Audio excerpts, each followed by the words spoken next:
ya ya ngay Gupo ya yang long Yum ko ya ya ngay Gupo ya yang yum Ap song nam Id kai manam simai Ap song nam Murka manam simai Long ko ya ya ngay Gupo ya yang long Yum ko ya ya ngay Gupo ya yang yum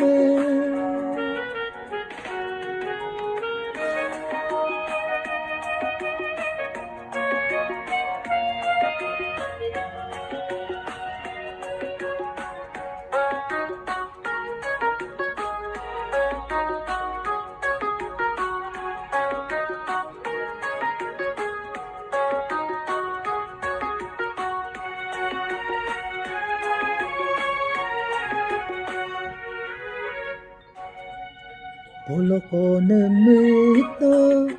Dita gaatid bongkay Dita ko nemito Yan ang magpuyayan Poloko nemito Dita gaatid bongkay Dita ko nemito Yan ang magpuyayan Apasong manamam Id kai manam simai Apasong naman Ilan lamanang simai Long ko yayangay Gupo yayang long Yum ko namito Gupo yayang yum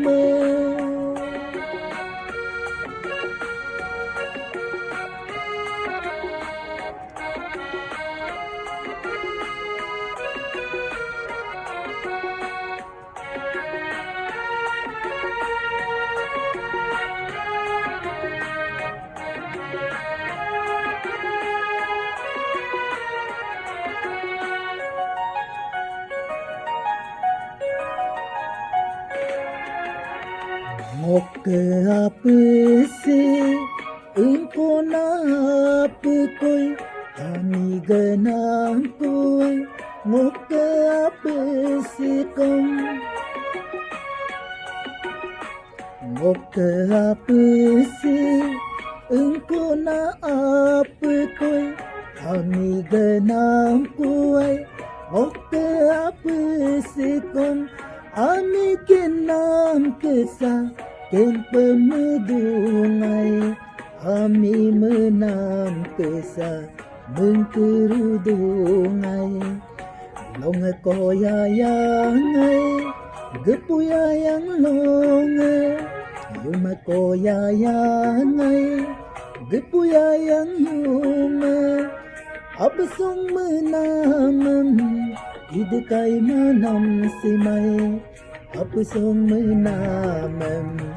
Murka manam simai Long ko yayangay